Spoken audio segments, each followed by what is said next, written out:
Il y a ces livres que j'achète et lis rapidement, et ceux qui prennent la poussière des jours, des mois, des années, et c'est parmi ces livres-là que je vais choisir mes prochaines lectures. Hello les amis et bienvenue dans cette nouvelle vidéo, je suis trop contente de vous retrouver pour la première fois en 2024 pour un vlog concept. Et tout d'abord, bonne année, je vous souhaite vraiment plein de belles choses, que ce soit personnel, professionnel et surtout plein de belles découvertes livresques. J'espère que vous trouverez plein de petites pépites cette année et j'espère pour ma part que cette toute première lecture que je m'apprête à faire va m'emmener dans une dynamique plutôt positive. Et pour choisir cette première lecture, je vous ai demandé sur Insta quel était le concept de vlog que vous voulez voir pour débuter l'année 2024 et vous avez été unanime, vous voulez que je lise des reliques de Mappal. Je vais donc m'exécuter et pour ça je prends mon Goodreads puisque dessus on peut classer nos livres par date d'ajout et donc je vais trouver plus facilement les 5 plus vieux livres de Mappal. Le plus vieux à égalité avec le suivant, c'est donc Love Star qui est arrivé en 2020 dans ma pile à lire. Il est écrit par Andri Snaer Magnusson, désolée, je prononce sûrement très mal, je sais plus exactement de quelle nationalité est cet auteur, mais c'est un livre qui me faisait très envie, c'est de la science-fiction, et comme la dernière fois, j'ai toujours très envie de le lire avec le Galactic Book Club, donc on va voir s'il est choisi prochainement par les astronautes. Si c'est pas le cas, la prochaine fois que je ferai ce concept, promis il y passera, mais pour l'instant je le laisse de côté. Et donc le suivant qui est arrivé aussi en 2020, exactement le même jour puisque je les ai achetés en même temps, c'est La maison dans laquelle de Marianne Petrosian. C'est un livre qui me fait très envie, qui me fait toujours très envie dès que je le vois, mais j'ai toujours un petit peu peur de me lancer parce qu'il est énorme, il fait plus de 1000 pages. J'ai une amie qui l'a lu récemment, c'est son coup de cœur apparemment, c'est un de ses livres préférés maintenant. Donc vraiment je pense que celui-ci il fait partie des potentielles lectures de ce vlog. Le livre suivant c'est Vers les étoiles de Marie Robinette Kowal, là encore de la SF, un tome 1. Et d'ailleurs, c'est pas le seul tome 1 puisqu'il y a aussi Une histoire naturelle de dragon dans cette petite sélection qui est un tome 1 et qui est écrit par Marie Brennan, un livre qui me fait très envie. Les deux de toute façon me font très envie. En vrai, j'ai fait un tri récemment donc ils me font forcément tous envie.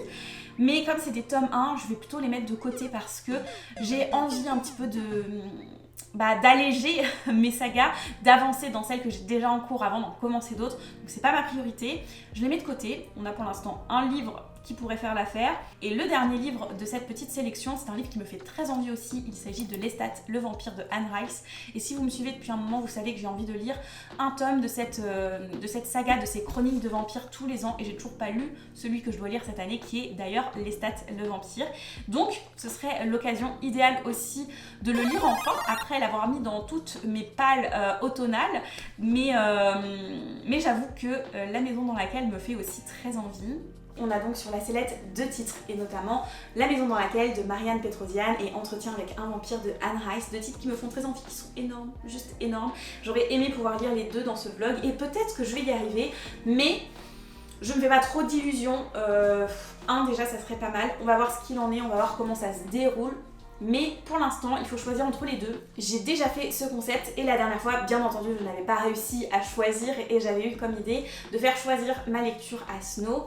On va donc réitérer l'expérience, sauf que cette fois-ci, ça va être au tour de Bozza de choisir entre ces 2 titres. J'ai pris quelques friandises et comme vous pouvez le voir, Bozza est au taquet, elle a très envie de choisir ma prochaine lecture, n'est-ce pas? Oui, tiens, c'est bien, tu patientes, toi aussi. Pour la faire choisir, je vais lui demander de faire quelques droites-gauche, je vais la récompenser et au bout d'un moment, je vais mettre les 2 friandises sur les livres, enfin un sur chaque, et on verra sur lequel elle va en premier. Droite! Droite! Ouais. Gauche! Gauche! Droite! Oui. Droite! C'est gauche. Droite? Oui. Ok. D'accord, c'est bien.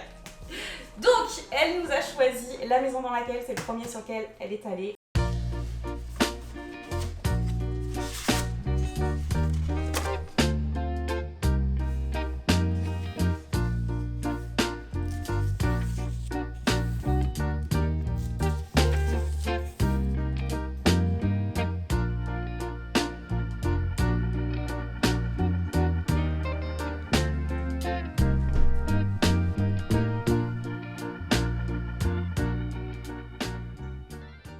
Jusqu'à présent, j'ai lu environ 82 pages, quelque chose comme ça, et ça m'intrigue plutôt pas mal.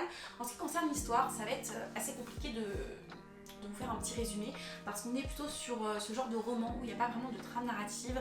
On est sur quelque chose qui va se concentrer beaucoup plus sur les personnages, sur leurs ressentis, leurs interactions, finalement beaucoup plus sur les émotions à travers leur vécu.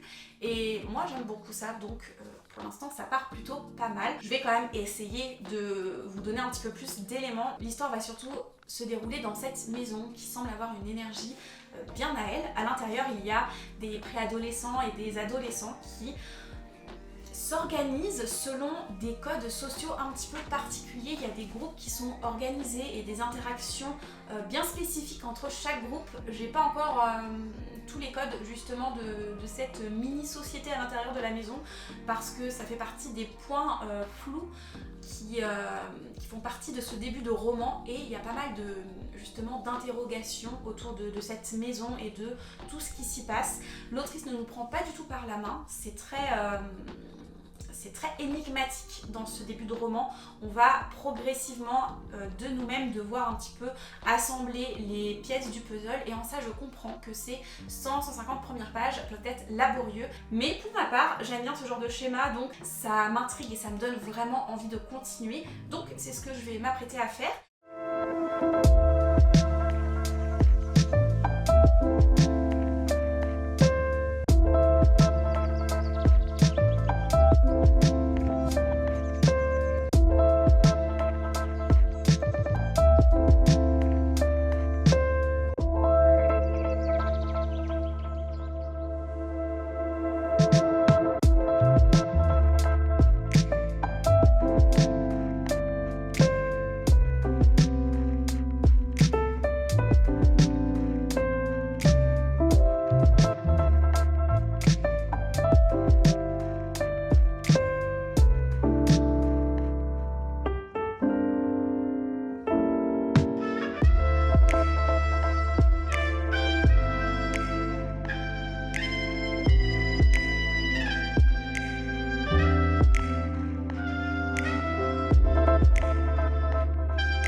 Elle est bonne. À chaque fois. Hein. C'est de la surgelée, hein, c'est ça? Non, Tu fais vraiment les blagues de T'en daron, as tu plus le vois. droit à une seule. L'année prochaine, t'es ban. Ouais, elle est trop bonne.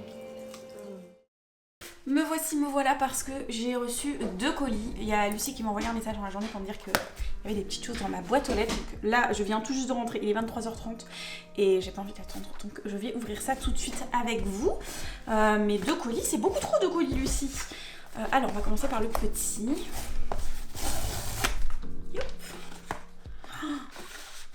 Oh, elle complète ma collection avec un Becky Chambers. Du coup, celui-ci, c'est Apprenti par bonheur. Je l'ai déjà lu, je l'ai en VO, mais je l'avais pas encore en français, donc ça complète parfaitement ma collection.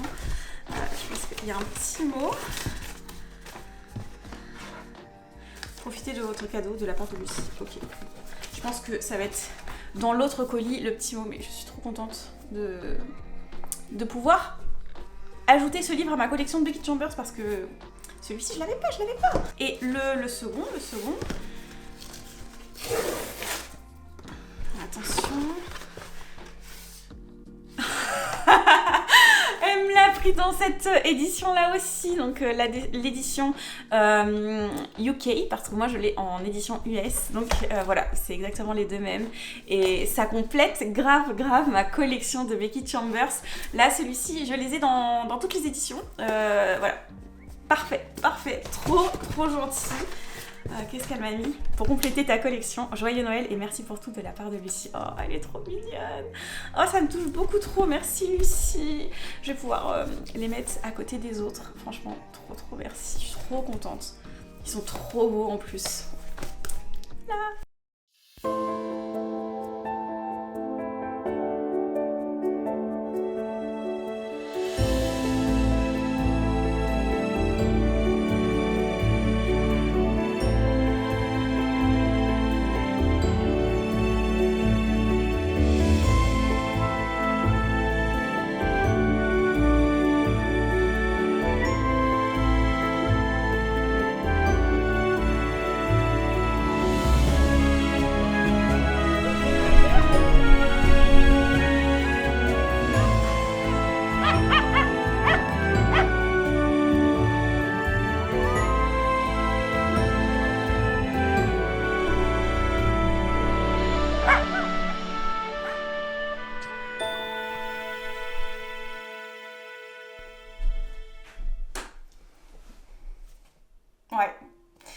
Il est temps qu'on reparle de La maison dans laquelle, même si ça fait déjà 15 jours les gars, 15 jours que j'ai entamé cette lecture et voilà où j'en suis, à la moitié seulement. La vie fait que parfois on n'a pas le temps qu'on voudrait pour lire et c'est un petit peu mon cas entre la vidéo que je voulais absolument monter le plus vite possible pour ce petit coin lecture, les problèmes d'incontinence de Snow, le travail et bien d'autres soucis. Et bah j'ai pas eu autant le temps de lire que j'aurais voulu, mais c'est pas grave, il me reste autant à lire que ce que j'ai lu en 15 jours. Mais comme je vous le disais, c'est une bonne lecture, c'est vraiment une bonne découverte, il y a un côté assez particulier, assez singulier dans cette lecture qui peut être envoûtant ou non, et du coup je comprends ce côté mitigé sur les avis. Personnellement je suis envoûtée par cette lecture, j'aime beaucoup l'ambiance qui s'y dégage, cette maison particulière avec ses propres lois, ses propres croyances, tout ça finalement prend vie grâce aux pensionnaires de cette maison, aux habitants qui apportent vraiment une âme complète à ce lieu dans lequel on est enfermé avec eux, dans lequel on vit et on survit, on crée des liens, il y a des rivalités, il y a vraiment tout un écosystème humain à l'intérieur que j'ai beaucoup aimé jusqu'à présent. C'est pas toujours très joyeux, hein. Là je suis arrivée à un moment donné où il y a beaucoup d'amour mais aussi beaucoup de violence qui peuvent émaner de ces différents personnages et ça donne vraiment un tout à cette maison et j'aime beaucoup, mais je comprends que ça puisse ne pas plaire parce que c'est très particulier, ça prend son temps, c'est pas un livre qui est dans l'action, il y a une intrigue. Et en même temps, il n'y en a pas parce qu'il y a beaucoup de petites scènes qui nous permettent en fait de comprendre un petit peu mieux chaque personnage, l'ambiance et tout ce qui régit cette maison. Et en même temps, il y a une histoire de fond qui est là, mais qui avance très très lentement. Mais c'est pas grave parce que le plus important pour moi dans cette lecture, c'est vraiment les personnages et toutes les interactions qu'il y a entre eux. Et là j'aime bien parce que je suis dans le livre 2 actuellement et j'en apprends plus sur un des personnages qu'on voyait dans le livre premier, mais peut-être pas autant. Je pense que le personnage qu'on voit le plus dans le livre premier, Fumeur, c'est pas celui qui m'a le plus impacté, donc même si j'aimais bien la lecture, j'étais moins dedans. Et à partir d'un moment où on a eu ce chapitre un petit peu, pour moi en tout cas, révélateur de Sphinx, ou même les chapitres de Sauterelle quand il est plus jeune, c'est des chapitres que j'ai beaucoup plus appréciés au final parce qu'on a l'impression de voir la genèse en fait de cette maison et de ces personnages qu'on suit plus tard et on voit aussi tout l'impact de cette maison sur ses habitants, tout le côté passage à l'adolescence et ce qui fait peur, le après. Bref, j'aime beaucoup. One eternity later. On est bien plus tard que ce que j'avais prévu puisque on doit être aux alentours du 25 ou du 26 janvier et j'ai fini La maison dans laquelle il y a 2 ou 3 jours. Bref, il n'y a pas si longtemps que ça, donc au total j'ai bien mis un tout petit peu plus d'une vingtaine de jours à lire ce gros pavé. Mais ça y est, il est fini et il est temps qu'on en parle, que je vous donne mon avis final. Mais est-ce qu'avant, on parlerait pas un petit peu achat et réception cadeau? Parce que j'ai acheté et j'ai reçu des cadeaux en livre, donc je me suis dit que j'allais vous partager ça avec vous. Peut-être que je vais plutôt le garder pour la fin finalement. On va déjà parler de La maison dans laquelle, qui est juste ici. Je lui ai remis son habit de lumière et je pense que vous allez être étonnés puisque la dernière fois j'ai été assez dithyrambique, mais au final c'est une bonne lecture mais sans plus. Je vais m'expliquer pourquoi. Je pense que cette lecture ça a été vraiment un mélange de haut et de bas.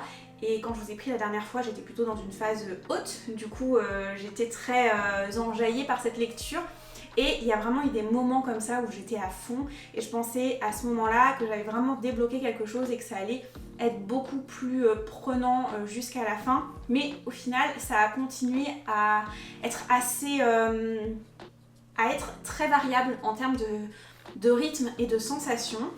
Et je me suis rendu compte que ce que j'aimais vraiment beaucoup dans ce livre, à part l'ambiance et ce côté un petit peu unique et pesante de cette maison et des relations entre les personnages, c'est quand on en apprenait justement plus sur cette maison, les liens entre le passé et le présent, et quand on était dans les phases un petit peu plus introspectives avec des messages un petit peu plus nébuleux, je me sentais comme fumeur, complètement perdue, et j'en avais un petit peu marre de cette façon un peu déroutée d'amener les choses, d'être pas forcément hyper clair. Et comme j'étais moins prise par ces moments-là, j'étais aussi moins concentrée, c'était encore plus nébuleux pour moi et du coup j'avais du mal à être dans ces parties-là du roman. J'ai donc eu ce mélange de sensations entre les moments où j'étais vraiment à fond et les moments où je m'ennuyais. Mais globalement, et ça grâce à la fin, j'en ressors avec plus de positif que de négatif. En tout cas, c'est la sensation finale qu'il me reste, puisque j'ai bien aimé l'épilogue. J'ai trouvé qu'il clôturait à merveille ce roman. Je me demandais justement comment ça allait être amené et j'avais peur de ne pas avoir certaines réponses. Alors on n'a pas forcément toutes les réponses, il y a pas mal d'événements du passé qui sont mentionnés plusieurs fois. On sait ce qui s'est passé, mais on ne sait pas forcément les choses dans les moindres détails. Et c'est vrai que j'aurais aimé savoir réellement comment se passait chaque événement, c'est ce qui m'en rendait le plus curieuse dans le livre. Donc j'avais vraiment peur à la fin de ne pas avoir ces réponses et d'être frustrée.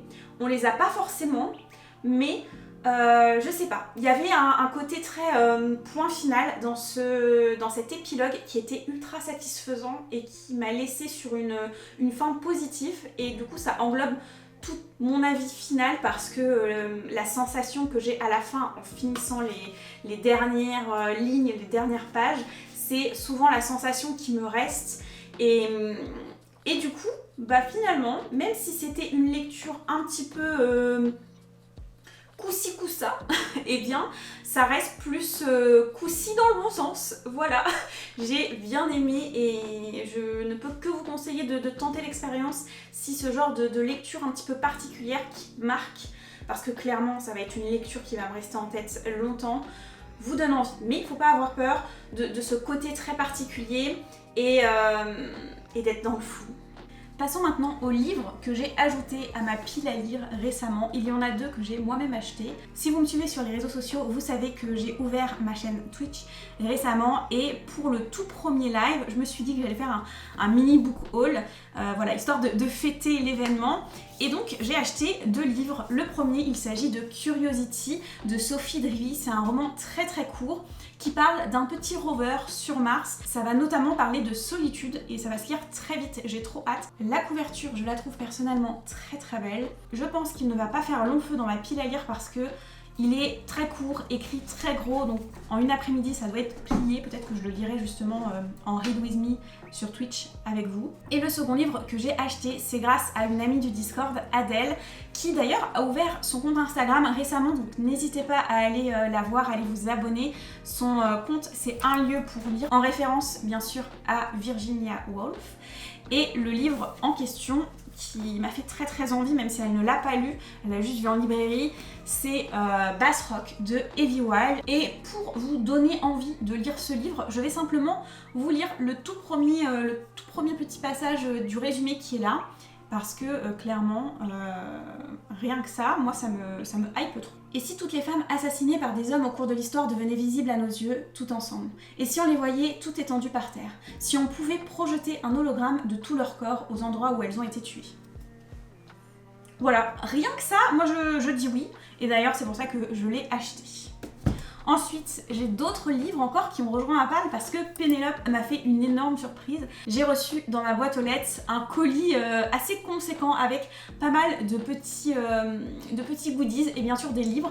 Je vais vous montrer les livres. J'ai ouvert le colis sur Twitch et le replay est encore disponible. Donc si jamais vous avez envie d'aller voir tout ce qu'il y avait dans ce colis, je vous invite à aller voir la vidéo, je vous mettrai le lien en barre d'infos. Mais je vais quand même vous montrer les livres. Le premier livre qu'elle m'a offert, c'est L'âme de l'empereur de Brandon Sanderson. Il était dans ma wishlist parce que Juliette a fait un petit ordre de lecture dans le Cosmère pour nous aider à lire tout ça dans le bon ordre. Et c'est le prochain que je dois lire. Donc c'est parfait, je vais pouvoir me remettre tranquillement dans le Cosmère comme ça. En plus, il est court, donc ça devrait aller vite, contrairement à tous les autres Brandon Sanderson. Et pour finir, le livre qu'elle m'a acheté ne rentre pas spécialement dans ma pile à lire puisque je le possédais déjà en VO, mais encore un livre qui complète ma collection de Becky Chambers. Je pense qu'elles se sont concertées avec Lucie. Il s'agit de La Galaxie vue du sol, donc le tome 4 de la saga Les Voyageurs, que je n'ai toujours pas lu puisque j'ai lu que les 2 premiers tomes. Il serait temps que j'avance dans cette saga. Ça va être un petit peu mon but cette année. Mais c'est vrai que j'appréhende un petit peu de me retrouver sans rien de cette autrice, donc je repousse l'événement. Oh putain, de beau. Je sais plus où j'en étais exactement quand j'ai dû couper précipitamment la vidéo parce que Bozza a commencé une crise d'épilepsie, donc j'ai dû gérer la crise. Elle va bien, tout va bien, voilà, ça faisait un petit moment qu'elle n'en avait pas fait, mais ça arrive de temps en temps, donc toujours plus de peur que de mal. Et puis bah sinon, en ce qui concernait les livres, je vous ai montré un petit peu tout ce qui était arrivé. Pour le petit concept de cette vidéo, de lire des reliques de Mappal, j'ai pu en lire qu'un finalement. C'est vrai que j'aurais bien aimé en lire 2, mais bon, déjà une grosse pavasse comme ça, c'est déjà pas mal. Et je suis contente de l'avoir lu parce qu'il me faisait peur et qu'il aurait sûrement été encore très longtemps dans cette palle si cette vidéo ne m'avait pas poussée à l'y sortir. Donc rien que pour ça, c'est vraiment cool. Voilà en gros pour cette vidéo, pour cette lecture. Je vous retrouve très très vite dans une nouvelle vidéo ou sur Twitch ou sur Insta. N'hésitez vraiment pas à me suivre sur ces différents réseaux sociaux. Et sur ce, eh bien, je vous souhaite d'excellentes lectures. Salut. Marion, 1m59 qui cuisine. 1m50. Tu comprends pas. T'as mis vachement haut, c'est ça? Non, j'ai mis la taille normale.